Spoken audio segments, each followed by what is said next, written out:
Well, good morning, everyone. My name is Karen Reynes. I am the Executive Director for NAMI Central Texas. I'm joined today by Christina Schneider, who is helping me with all of the technology in the background. So big thanks to Christina for her help today.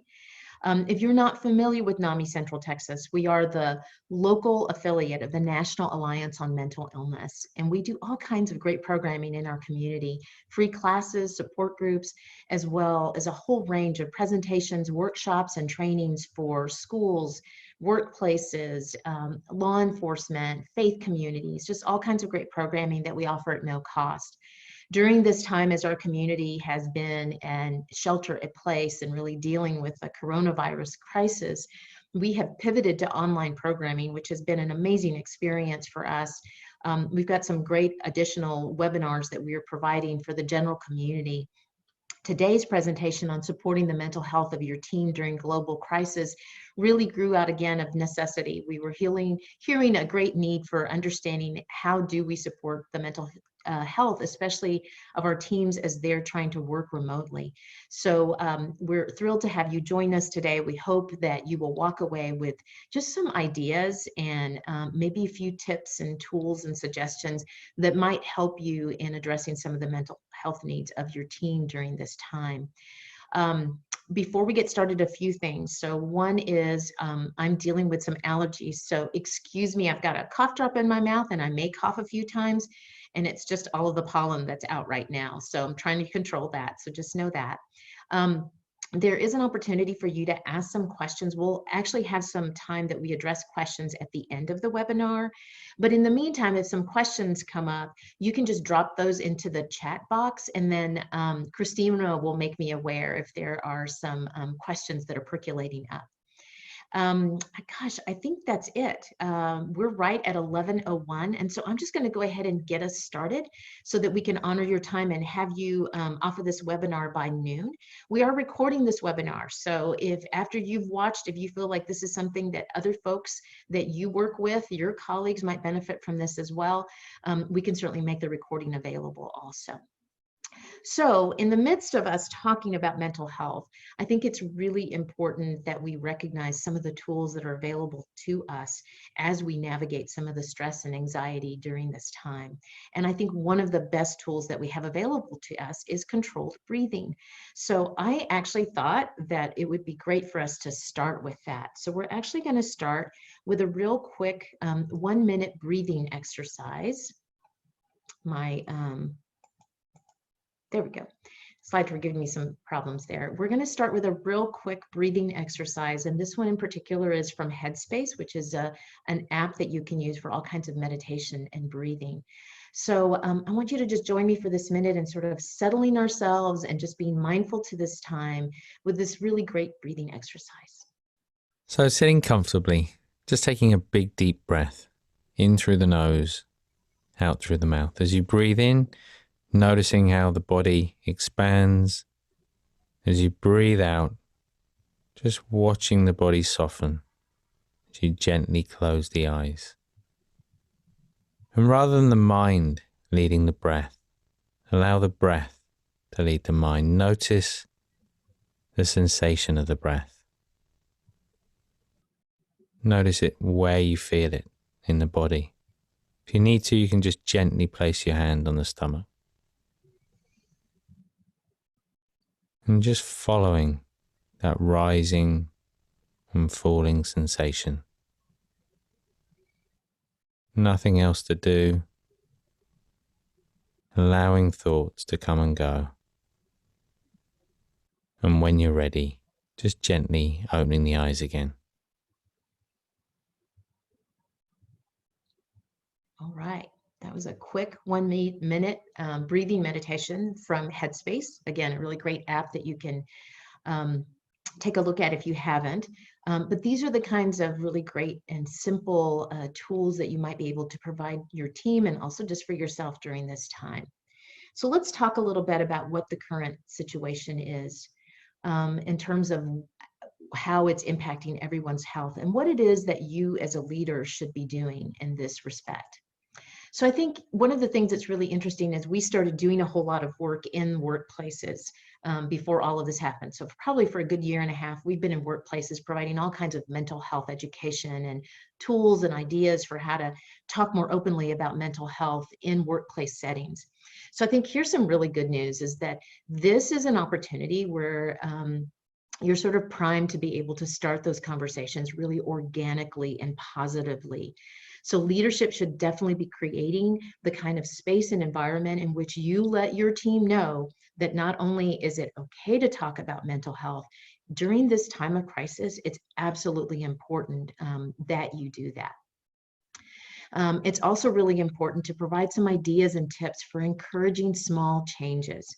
This is not necessarily a time when you want to suggest all kinds of really maybe things that create additional stress for your team, right? But how can you create some real simple ideas and tips for just small changes that people can make in their daily lives that might help them mitigate some of the stress and anxiety that they're feeling? And this is definitely one of the things that you as leadership should be doing. And then one of the other things that's hugely important is that I think in general workplaces aren't good about talking about some of the things like EAP programs, some of the other resources that you might have available. I know my husband's company in the midst of all of this provided some opportunities for folks to access at no cost to them a huge library of videos for exercise that people could do at home. And I thought that was a great idea. So what are some of those resources and benefits that are available to your team that they might not know about? You want to make sure that you are talking about the EAP number and how to access that. And maybe you have some special code that you use for your EAP. Make sure you're talking about this and make sure that you're putting that information in a place for your teams that's easily available. Because today you might have folks on your team that aren't feeling like they necessarily need any mental health support, but they may a week from now or 2 weeks from now. So you want to make sure that you're putting those resources in a place that make it easy for them to access that. So how is our mental health being impacted? There's a whole lot of factors that are playing a part right now in impacting our mental health. One of those things is really, quite frankly, just the fear and uncertainty that we're all experiencing right now. There are a lot of unknowns. And for some of your teams, that might even be the fact that they're not sure if they're still going to have a job a month from now or 6 weeks from now. So there's a lot of fear and uncertainty about the economy, about certainly our health and who's being impacted. And there's a lot of fear around that. And so one of the things that we need to understand is that one of the ways that we respond to fear is anxiety. So our bodies are created to sort of address fear from this fight or flight response. So our bodies produce a great deal of adrenaline when we're in this fear mode. So understand that your teams right now are in that fight or flight sort of response. So it's really important to recognize that most of them are dealing with some level of anxiety and stress because of that. And so if we're constantly working at that place of stress, then we're experiencing chronic stress. And chronic stress can be incredibly detrimental to both our physical health and our mental health. And one of the things that's important to recognize about stress is that it can also impact our immune health. And so it's important that you bring these things to the forefront with your teams, helping them to understand that they may be feeling stressed. And again, providing them with some tips and ideas and suggestions for addressing some of that stress, because it will help them to be better able to not only take care of their work that they may be doing from home, but also their families, which is the other thing that we need to understand. There's a whole lot of change going on. We're currently in a state where all of us have had to change lots of things. We've had to change the way we're working, the way we're shopping, the way we're engaging or not being able to engage with our family and friends. I had a birthday party over the weekend in which my family had to Zoom in for that celebration. And it was, while I was really grateful for the technology, it still felt really weird and sort of awkward to be having what we're used to doing in person as something that we're using technology for. So there's a great deal of change. And again, as humans, our nature is to not necessarily like change. We like things being the way they are. And so we are all feeling the weight of all of the changes. And many of those changes are not changes that we have chosen to do, but that have been sort of put upon us. And that's the other thing as humans we don't like. We don't like change that we've had to sort of get used to, but not necessarily things that we wanted to do. And then understanding as well, as I mentioned just a moment ago, that most of us are having to also juggle the needs of both family and work. We are hearing, and I'm sure you are as well, from a lot of folks right now who are navigating both trying to work from home and taking care of kids. And some of those kids are very young. So I know we've got someone on our team that has a 2-year-old. And so she and her husband are having to navigate the care of their child while they're both still trying to do full-time work. So again, a lot of stress there, a lot of fear and anxiety around all of that. So understanding that piece and how it impacts our mental health. And then understanding the increased amount of isolation and loneliness that we're all feeling, but especially for those folks that are living alone. And I think it's important to recognize that even for someone like myself, who I live with 3 other people, so I'm not completely isolated, but even I am feeling a certain level of loneliness because I am missing my coworkers. I'm missing the opportunity to see friends and to do the things that I ordinarily do. And so we are all feeling that. And I think it's important to recognize during this time that as a culture, we were already feeling some of the impacts of loneliness. We were seeing lots of studies that were telling us that loneliness actually has the same impact on our health as smoking 15 cigarettes every day. So imagine that. So we were already sort of a culture like that that was dealing with some of that. And now it has been exacerbated by the current state that we're in. So recognize that is impacting the folks that are on your team. And recognizing that that's particularly true for people that live alone. It really hit me hard one day when I was texting back and forth with a young man who lives in California, and he mentioned that. And I said, well, make sure that you're using technology to connect with folks. And he said, oh, I'm definitely doing that. I'm doing FaceTime and we're doing Netflix watch parties and all those kinds of things. He said, but once the technology gets shut down, I'm still alone. So that really hit me hard, is recognizing that there's a lot of people that you're, leading right now, that are in our families, that ourselves, that we may be dealing with some of the impacts of isolation and loneliness. And it can definitely impact our mental health. The other thing I think it's important to recognize is that as a whole, we are universally, globally dealing with some collective grief. I think most of us, when we think about grief, we think about losing someone to death. But we need to understand that we're all experiencing these tiny deaths each day in our lives, in the sense that we are losing our daily life experiences. We're not able to run over to our favorite coffee shop and meet a friend there and grab a cup of coffee. We're not going, into our offices and walking up and down the halls and getting to see the faces of the people that we know and work with and who we enjoy their company. We're not getting to, those of us that are people of faith aren't getting to go to church anymore. I mean, all of those things are losses that we are experiencing. And we are having this collective grief.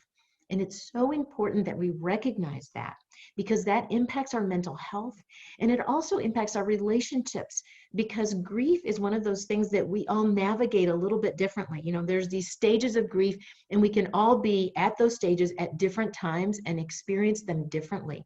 So it's important to recognize that the way you are feeling that grief and that loneliness may be different than a coworker or a family friend is experiencing it. So you may be angry while somebody else is feeling a great deal of sadness. So it's important to recognize that, and then also just understand that all of those factors are greatly impacting our mental health. So one of the most important things that you can do as a leader is acknowledge all of that impact on everyone's mental health. I think the most detrimental thing that we can do as a culture, and certainly you for your team, is to ignore it. And to sort of say, everybody's fine, you're fine, just keep doing what you're doing. It's really important that we acknowledge it, because one of the things that acknowledging does is it helps us address it in more positive ways. When we ignore it, it's going to sneak up on us anyway. So again, great time to start really positive and proactive mental health conversations.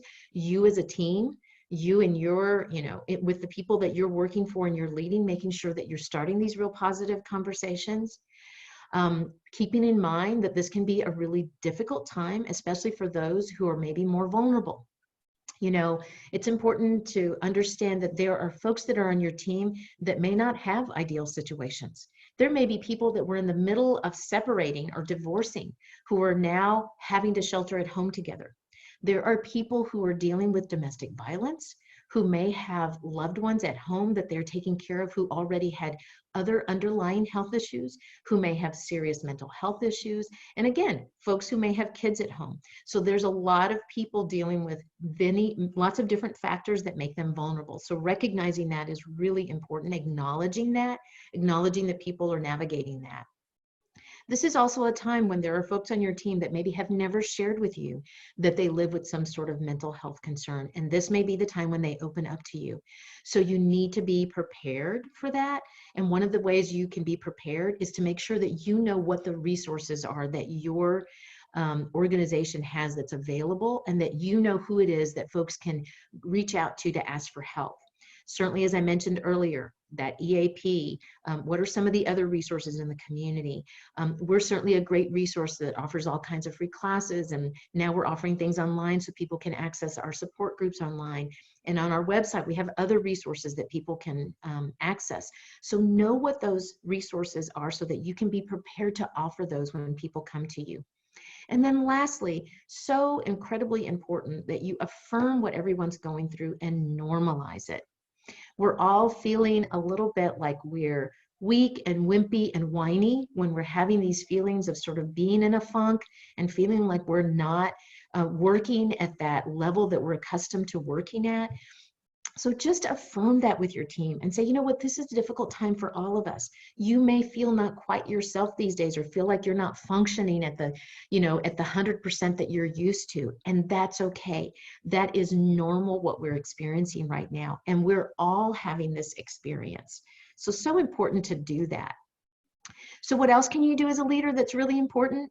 Make sure that you're sharing reputable sources and that you're following the advice from the CDC. If you're sharing resources, make sure that you've checked them out and that you're not sharing things that may be a little bit iffy. And then keep in touch.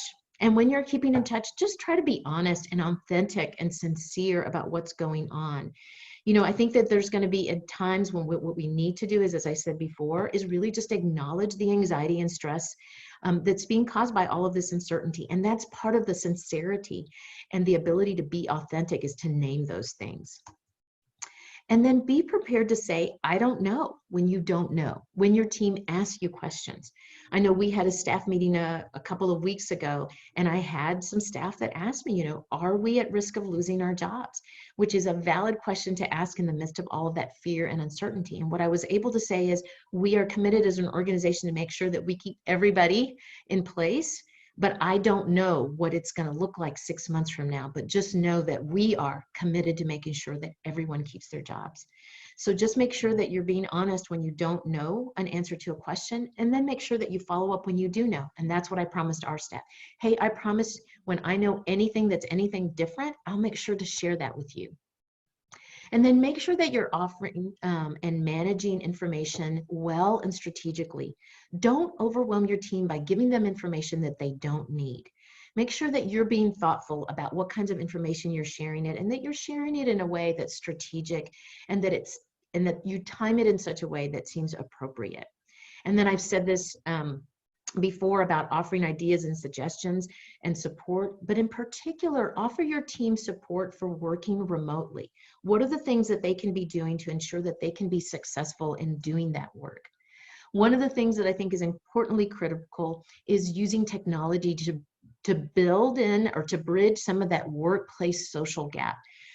In addition to the work, which is really important, understand that technology right now is a way to keep your team together, working as a team, and also supporting their social needs as well.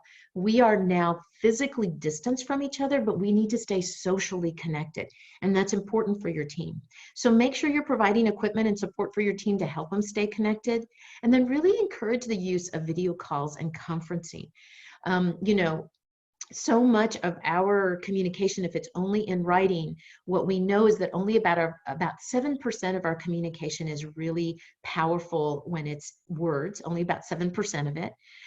We know that another 38% of that is voice, so hearing people's voices, but then a staggering 55% of the effectiveness of our communication is our body language. So we need to see each other's faces, we need to see each other's smiles, we need to see people's body language to be able to really communicate well. So encourage the use of video calls and conferencing.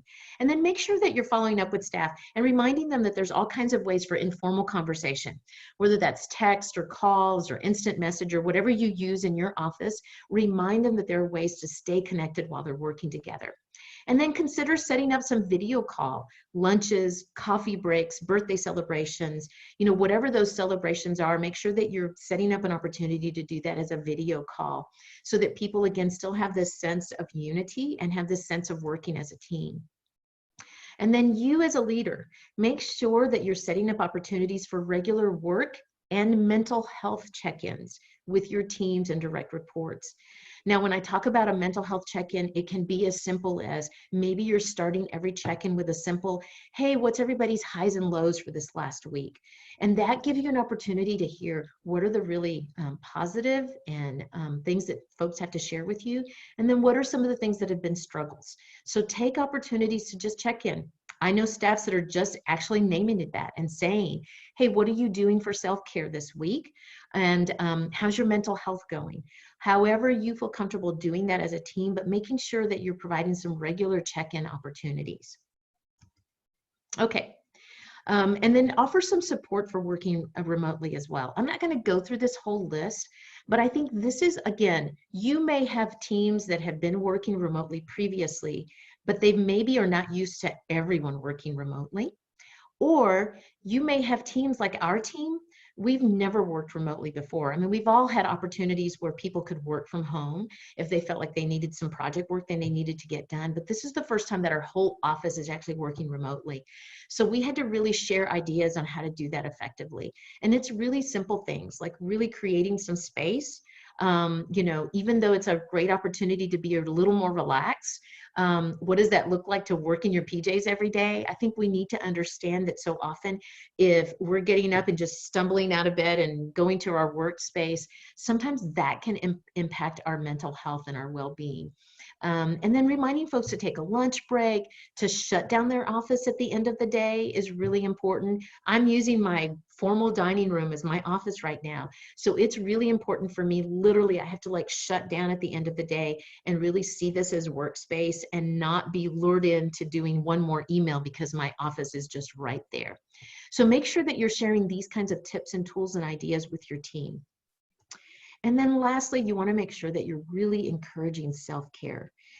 Here's the reality. We don't know how long all of this is going to take. And I wonder, we've been talking a lot about when's our normal coming back, but we may be dealing with a whole new normal in the future that we don't know what that looks like. We are really running a marathon right now. This isn't a sprint. It's a marathon. It's going to be a long haul. We don't know what it looks like.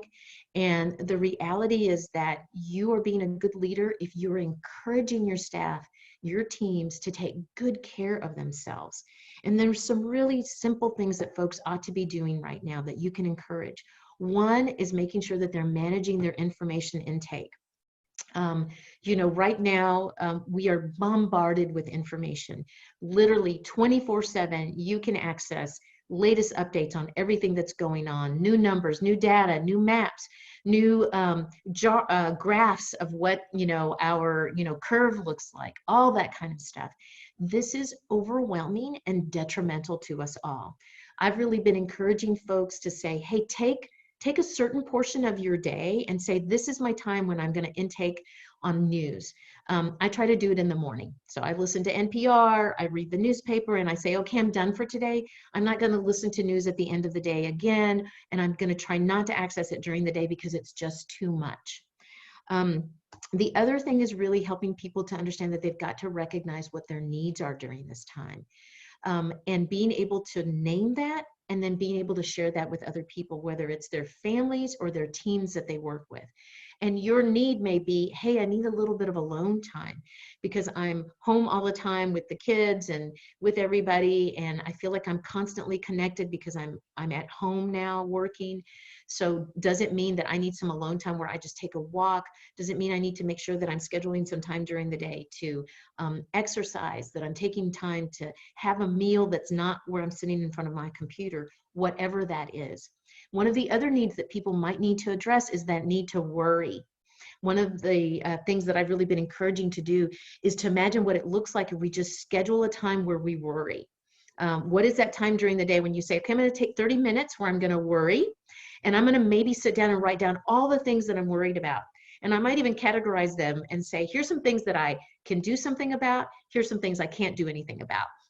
So it's good to recognize there are things that we can't control right now, but it's incredibly powerful to sit down and list what are the things that you need, and to also list those things that you're worrying about, and really name them, and then setting those things aside and saying, okay, I'm done for today. I'm not going to worry anymore about those things, because that kind of overwhelming worry and that certainly that ability to name your needs and not doing that can greatly impact our mental health. So encourage your teams to manage their information intake, recognize their needs, and then really streamline their workflow.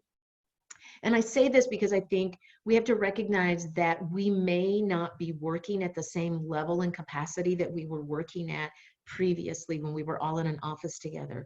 And it may mean that there are meetings that we're not having right now that we were having previously. And it may mean that we need to take a look at our team goals, and maybe we restructure our goals, and maybe we minimize the number of goals of things we're going to try to accomplish in this next month. But whatever that workflow looks like, are there things that you can do that you can streamline them so, again, folks aren't getting overwhelmed during this time? And then lastly, you want to encourage your teams to practice good habits of self-care. So let's talk a little bit about what some of those things are. I'm going to name 3 things that I think are really important. One of them is just maintaining a healthy lifestyle. We sometimes have a tendency to separate our physical health and our mental health, but the truth is those things work closely together. And so we need to maintain a good, healthy lifestyle in order to maintain a good mental health as well. So that includes exercising, and that doesn't mean you have to spend an hour, doing a workout online, or taking a 45-minute run, whatever that looks like for people, but encourage that. Taking the dog for a walk, pushing the dining room table out of the way and dancing, having a little informal dance party with your family, whatever that looks like.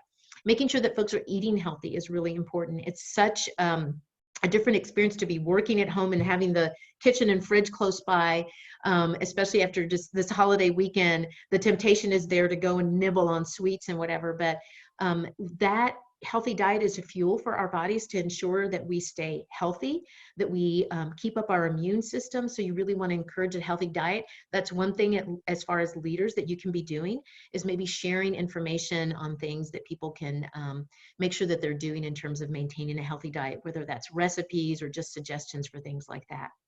Making sure people are getting enough sleep. That's super important for a healthy lifestyle. We fail to recognize that most of us, in fact, most Americans say, 60% of them say that they don't sleep well at night. This is really a time, again, when sleep is so important because it really helps our immunities as well. So encouraging people to get enough sleep. And then managing all things in moderation. That goes back to the fact that, hey, this is a time when maybe a glass or 2 of wine periodically is something that, helps people relax, and that's great. Or having a big slice of chocolate cake to celebrate, that's great too. But really encouraging your teams to make sure that they're managing all things in moderation right now during this time. The other thing that's so important that we started with actually was breathing. Most people don't realize how important controlled breathing can be to help us manage our stress levels, and then certainly help us with our mental health. But when we are stressed, we tend to breathe a little more shallow, and then that rapid breathing is actually a stress response that can actually cause additional signs of stress. So really important that one of those things that you can share with your teams is the power of controlled breathing, because controlled breathing actually helps promote relaxation and actually reduces the effects of stress.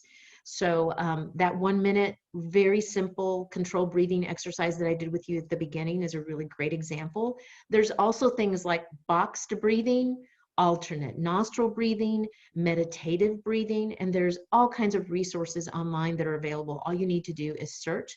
I'll also mention a couple of apps in just a minute that are really great for that. And then lastly, here's one more thing that I think is so important, and that's the strategy of using meditation. Now, most of us may not meditate regularly. I know I find it difficult to meditate, but one of the things that has really helped me is using apps. And meditation, there are so many great effects of meditation. And so you want to encourage that with your teams as well as a tool to use. But it has been shown to reduce stress, increase concentration, increase happiness, slows aging, which is really great. And then in this time, a really important one is that it really benefits our cardiovascular and our immune health. So it's a great thing to introduce to your team, is this notion of meditation.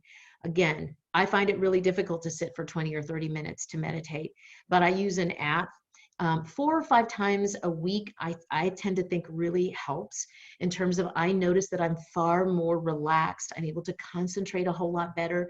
And then I also find that that meditation, especially the breathing portion of it, really helps me when I'm stressed. I find it's easier to tap into the breathing and the slowing down during this time, especially now when people are really stressed and there's a lot of kind of busy thinking and our brain is really over responding to all kinds of things.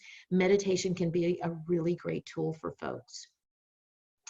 And then the last one that I also want to mention is just gratitude. I think we underestimate the power of expressing our gratitude to help us during these difficult times. But expressing gratitude really helps us strengthen relationships. It improves our physical health, increases our happiness, and helps reduce depression. And then it actually improves sleep as well. One of the things that I have encouraging teams to do is consider setting up a space for a gratitude jar, a virtual one. I have one at home. I meant to grab it before the presentation started so I could show you mine. I have a little jar that I just have colored pieces of paper, and every day I just write down 3 things that I'm thankful for. And they're all just really simple things. But you as a team can consider doing that as well. We've got some folks that we've worked with that now have virtual gratitude jars where they just have a space where they all just drop in the things that they're thankful for. It's a great way to start a team meeting to talk about those things as well. And then even for you as a team leader, one of the things that you might want to consider is during this time to really express on a regular basis your gratitude for your team. Acknowledging how difficult this time is and expressing your gratitude for the work that they're doing helps not only your team, but also helps you in your role as a leader. Okay. And then let's talk a little bit. I wanted to mention just some of the apps. So Calm is a really great one. Headspace is the one that I offered at the very beginning. That 1-minute meditation was from Headspace. Stop, Breathe, and Think is another one. I love Insight Timer because Insight Timer is an app where it gives you access to literally thousands of meditation apps, breathing, music, all kinds of options, and you can access those at no cost. I will tell you that Calm and Headspace and Stop, Breathe, and Think have a limited amount of access, and then you have to pay for it. Some teams that have the resources I know make these available to their teams at no cost and encourage their use, but you can actually encourage the use of Insight Timer and know that your teams will have access to lots of different apps at no cost to them. So in the midst of all these enormous changes that we're experiencing and lots of fear and uncertainty and grief and stress that we're all feeling, I think it's important to remember that there's one really important thing that you can do for your teams as well during this time. This is one of my favorite videos because I think it really expresses well how it is that we can really create space for our teams during this really difficult time. So let's take a quick listen.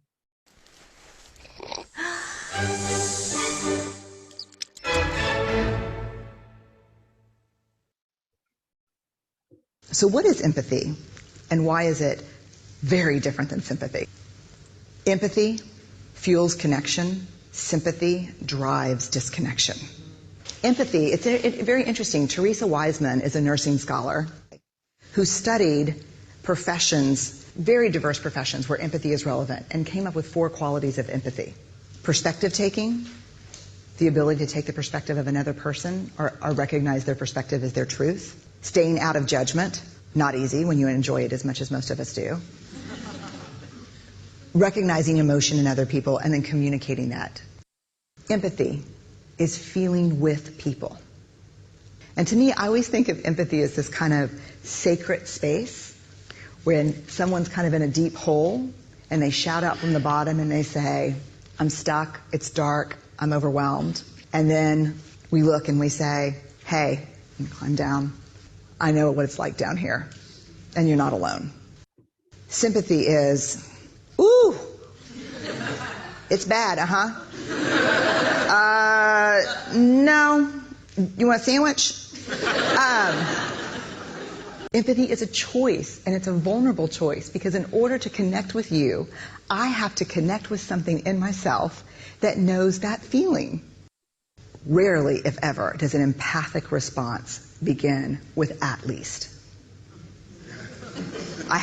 Yeah. And we do it all the time, because you know what? Someone just shared something with us that's incredibly painful, and we're trying to silver lining it. I don't think that's a verb, but I'm using it as one. We're trying to put the silver lining around it. So, I had a miscarriage. Oh, at least you know you can get pregnant. I think my marriage is falling apart. At least you have a marriage. John's getting kicked out of school. At least Sarah is an A student. But one of the things we do sometimes in the face of very difficult conversations is we try to make things better. If I share something with you that's very difficult, I'd rather you say, I don't even know what to say right now, I'm just so glad you told me. Because the truth is, rarely can a response make something better. What makes something better is connection.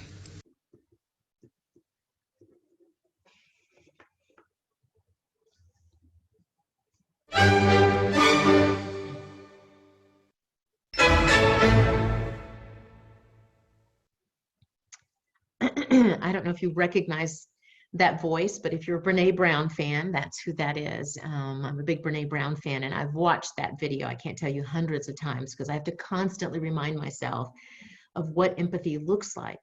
I think one of the things that's really challenging when you're in that role of leader is that it can be a little scary to be in that role when someone comes to you with some really difficult sharing that they have, that they're struggling, and especially at that time, I think part of what I'm saying to you is you have to create that space, which means it's likely that folks will come to you and have some concerns.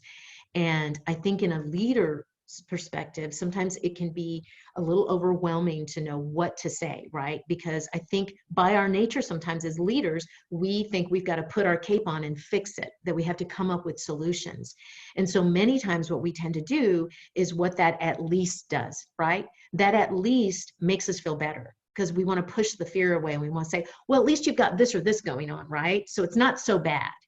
And so as a leader, one of the things that you have in your toolkit is empathy. And so creating that space for empathy, really, I love what Brene says, which is really just about creating sacred space where you don't have to have all the answers, that all you have to really say is say, yeah, that's, I know what that's like and you're not alone. And I think particularly during this time when we are navigating so many challenges, we are able to say that you're not alone. We're all struggling a little bit, and I really appreciate you sharing that with me, because I know that that must have been really difficult. And then if you're fortunate enough, there may be some resources that you can share, but I think understanding how powerful it can be in keeping your team supported and ensuring that their mental health needs are met requires you to create that space for empathy. Which can feel a little uncomfortable sometimes, but I think knowing what the resources are can help you do that. So next, I want to move to this idea, and I encourage you to maybe drop some of those. I'm looking right now and I'm not seeing, there's chat. Okay. So, okay. So this is a question I'd like for you to think about, which is this notion of what can you do as a leader to ensure that your team's mental health isn't supported. So if you have any things that come to mind, I want you to just sit for a minute and think about this. I think it's a whole lot easier for us to come up with a list of things that we can do to be successful. But what are the things that you can do to ensure that your mental health of your team isn't supported? Okay, somebody just shared ignore concerns. Exactly. What else? What are some other things that you might do that can ensure that your team's mental health isn't supported? Anybody else? You can just drop that into the chat. Saying everything is fine. Carry on with business as usual, right? Pretend like everything's fine, nothing's changed. Not communicate at all. That's another good one as well. You know, not communicating is definitely gonna freak people out even more because they're gonna sit at home and wonder what is going on.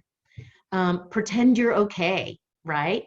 Or in particular, I love that this person emphasized that. Pretend you are okay, right? Hey, I'm fine. Wow, you're in a bad place. Withholding bad news. I like that because I mentioned that you will at some point have to communicate perhaps difficult things, not acknowledge reality, not educating them or sharing resources. Micromanage, overwhelming employees. Yes, absolutely. Okay, anything else, anybody? You guys made a great list of things there, right? It's the polar opposite of everything we just talked about. Oh, I love this one. Not loving on them. Exactly. I mean, here's the reality is that if we see that our teams they are what make our organizations, our businesses run. They are some of the most important parts of our organizations and how we accomplish our work. They're the most vital resources that you have are the people that are on your team.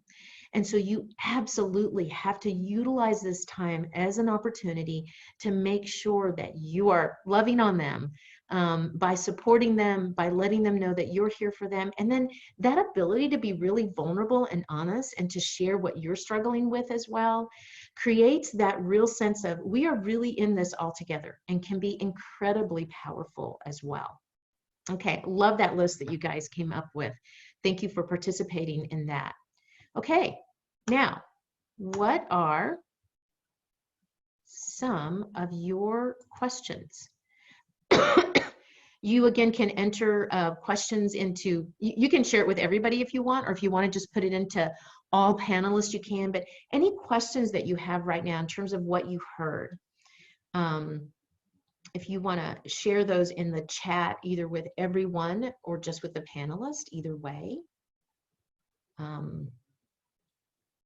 Okay, what's the best way to deliver bad news? Good question. And then somebody asked about free resources, so I'll make sure and go back to that. Okay, best way to deliver news. I mean, I think one of the things that's important to do is to be, again, really honest, authentic, transparent. I think bad news right now would be best delivered as a, using a video conference if you can. Because I think, again, there's something really powerful. I think if you send only a message in writing, I think has the capacity to feel a little bit as though people aren't cared for. Because it's like, here, let me send you this message, but not really listen. Be prepared to answer the questions that people have. I think creating space to listen to what people's concerns are and how they're feeling is really important as well. So I think sharing the news, but then also creating the space for people to be able to share how they're feeling about it. And I think being able to be transparent about how difficult it is, some of the decisions that we're having to make. I was just working with a team last week with another organization that is dealing with that right now. And they really decided that they needed to be as open and transparent as possible and then really create space for that. So free resources. I would encourage you to visit our website at NAMI Central. And actually, let me go to the next slide, and that way you've got that in front of you.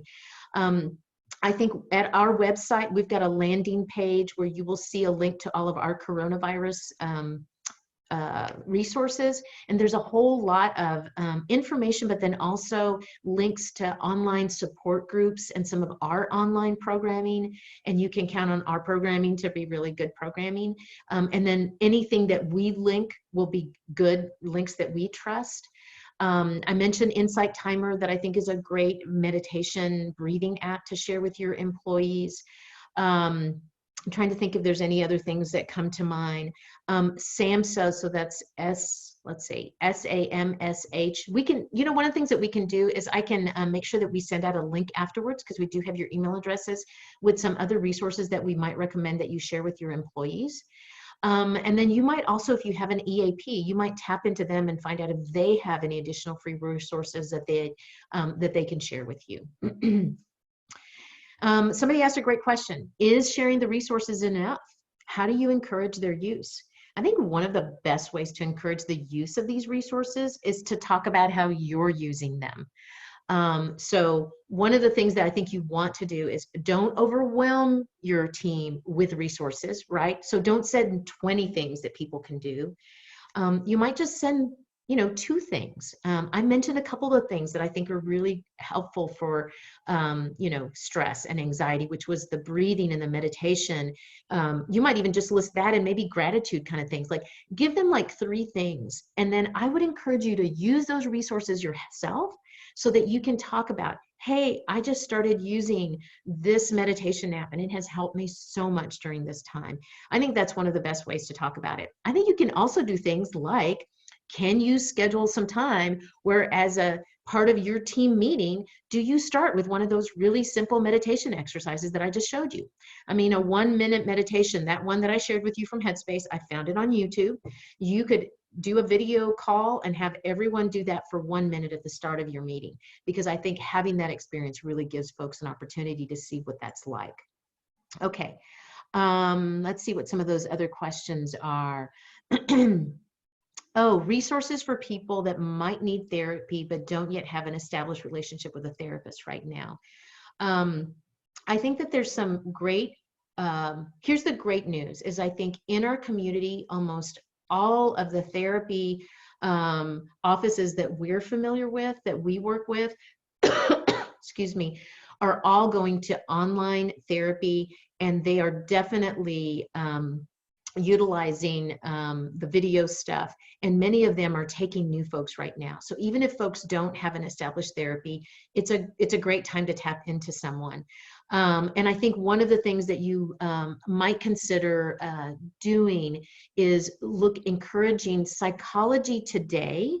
Has if you go to Psychology Today, they have a great link on their website that allows you to search in your community by your insurance provider and what you're looking for. It's actually the way I found my own therapist. I knew that I was looking for a woman. I knew what I was looking for. I knew the insurance that I had, and that helped actually come up with a list of who was available to me in my community. So I encourage the use of Psychology Today. That particular resource in terms of finding a provider is a really great way to do that. How can we support NAMI? I know you did a fundraiser with a bracelet. I assume you're not doing stuff like that now. How can we help you? Thank you so much, Catherine, for asking that great question. We appreciate that, because we've obviously, as a nonprofit organization, have had to very quickly pivot to do the online programming we're doing right now. And we would love your support. And one of the ways that you can do that is just visiting our website. We actually have a place there on our website where you can click donate and make a donation. And let me tell you this, like, we recognize right now everyone's in this situation where we don't know what the economy is going to do. We have a monthly giving program that you can do. So you could actually commit to giving $5 a month for the next 6 months or a year, or however long, to support us. Or if you go and make a donation right now and just make a $10 donation, that helps us. So thank you for asking. Let's see. Oh, somebody mentioned that they don't use apps, that they actually like reading a book or meditating on that. And certainly that's a great idea. That's certainly a way that you can also meditate. You can also use music. I think one of the things that's really important is to encourage your team to find out what works for them. You know, a walk may not work for everyone, or listening to a meditation app may not work for everyone. I think it's important to encourage folks to find out what works for them. I also think, going back to the question about therapy, it's important to recognize that people may be uncomfortable with the notion of seeking out therapy during this time. And that one of the things that you can do as a leader is to, again, really encourage a different perspective of therapy. I think so often part of the barrier to therapy is that people often feel that it means that there's something wrong with them. I think the beauty of therapy is, I often tell people to consider it as coaching.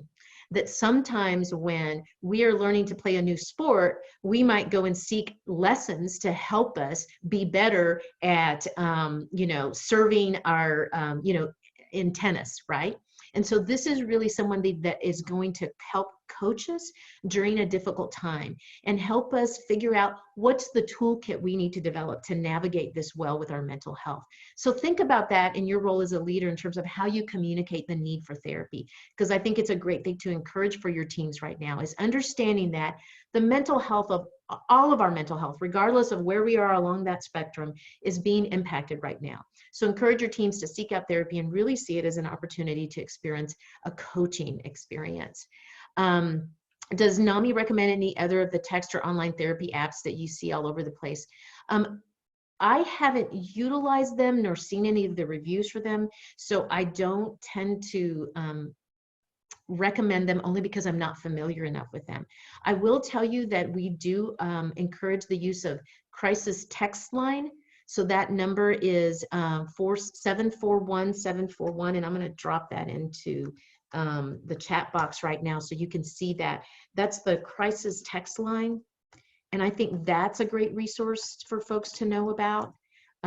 Completely free, 24/7, and that's someone who's trained that can respond to any kind of, and I think so often it doesn't need to be the situation where it's a life or death situation of crisis. It can also be just a situation where someone's navigating some concerns and doesn't know exactly how to navigate them, right? Maybe they're feeling overwhelmed or having a moment of anxiety, and that's a great thing to tap into.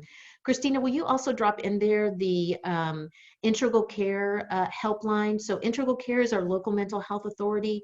Their number is 512-472-HELP, H-E-L-P. And they are also available 24/7, and those are clinicians that answer those calls, and they're a great resource as well. And there you go, Integral Care. And then for those of you who are in the surrounding counties, Bluebonnet Trails is our primary local mental health authority in the surrounding counties. And I apologize, I don't have that number right off the top of my head. Maybe Christina can drop that in there for me. But they're the local mental health authority in surrounding counties, and they can really help anyone navigate a situation where they're concerned about someone or themselves. They can also connect you to resources.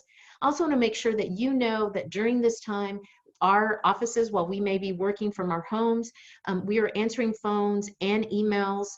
So please make sure that if you've got questions, that you need to know what other resources are available, that you reach out to us. Okay, there we go. Christina dropped the Bluebonnet Trails number into the chat box as well. So that's the Bluebonnet Trails number. All of those resources are available on our website. There's so much information there that you can tap into as a leader and share with your team. So make sure that you're connecting folks to that as well. Any other questions? Otherwise, I just want to thank you as a leader for joining us today to equip yourself with some better information about how to help your teams during this time of so much uncertainty, so much stress, and fear and grief. It's a difficult challenge being in that role as a leader. And so I want to encourage you to make sure that you're taking good care of yourself.